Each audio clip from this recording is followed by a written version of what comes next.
Ça tourne. Bon, Émeric, est-ce que tu as pu profiter un peu de Horta ou tu as été vraiment très occupé par le bateau?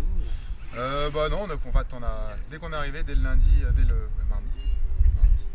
Dès le mardi, on a tout de suite bricolé le bateau, regardé, fait un check. Il y avait 2-3 petits trucs qui avaient lâché.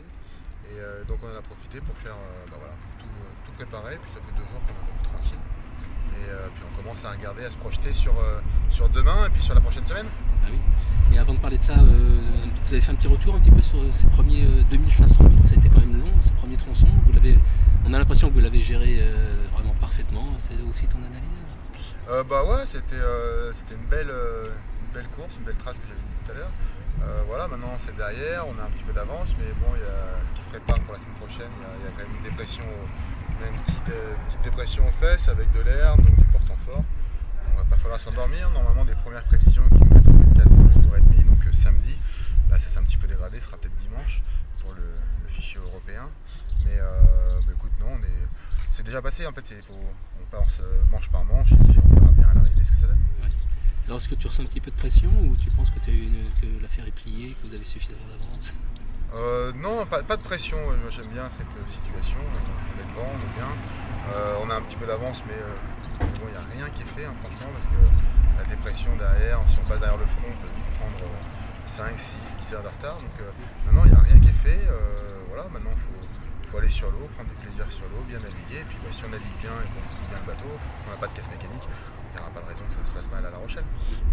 Alors on est parti de Guadeloupe, le soleil et tout, et là on rentre dans la réalité d'une transat ouest-est au mois d'avril. Ça va être un petit peu plus velu. Oui, un petit peu plus velu. Bon, après, avril, ça commence à être bon. Au mieux arriver en avril qu'au mois de janvier, quoi. Mais bon, en avril, tu te découvres pas d'un fil, hein, comme diraient certains. Donc non, écoute, non, plutôt hâte de rentrer, content de ramener le bateau à la maison. Donc non, on a hâte.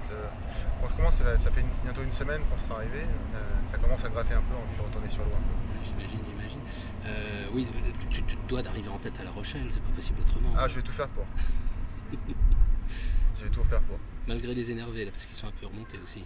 On les a un peu piqués au vif, donc effectivement, on en a un peu énervé certains. Donc ils auront les dents longues, mais on se passe faire marcher sur les pieds. Donc, en tout cas, on ne se laissera pas faire.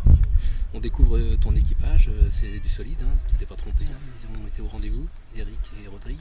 Ouais, ils sont bien dans le match, c'est vrai qu'ils connaissaient pas mal le bateau, maintenant ils le connaissent mieux, maintenant c'est vrai qu'on a fait déjà 10 jours ensemble en mer, donc les petites habitudes se sont créées, et ouais, non, c'est vraiment des personnes sur qui je peux me soutenir, et je peux aller dormir quand c'est mon quart de faire de dos sur mes 2 oreilles, donc c'est agréable. Tu voulais leur renvoyer l'ascenseur, hein, ça a été fait, ils sont heureux? Ouais, ils ont pas l'air si malheureux que ça. À part qu'ils réclament souvent à manger, mais il faut pas faire des doubles portions, parce que c'est des gros mangeurs. Non, mais maintenant ça se passe très bien. Franchement, c'est aussi, on donne un coup de main, c'est un retour d'ascenseur, c'est des amis, mais s'ils sont à bord, c'est pas parce que c'est que des amis, c'est aussi que c'est des bons marins et en qui j'ai confiance. Tu as regardé un petit peu les classements, il y a des choses un peu étonnantes, ces Italiens là par exemple sont très étonnants, les trouver là, c'est bien placé. T'as été surpris par les résultats de la première manche? Non, écoute, moi je savais très bien que les Italiens pouvaient très bien naviguer, qu'ils avaient un bateau, certes un des plus vieux de la flotte, mais qui était déjà très abouti à l'époque, donc c'est un bateau qui reste toujours compétitif. Donc de les voir là, non, c'est pas étonnant. Non, écoute, non, il n'y a pas vraiment de surprise, hein. Enfin, je sais pas. Ok.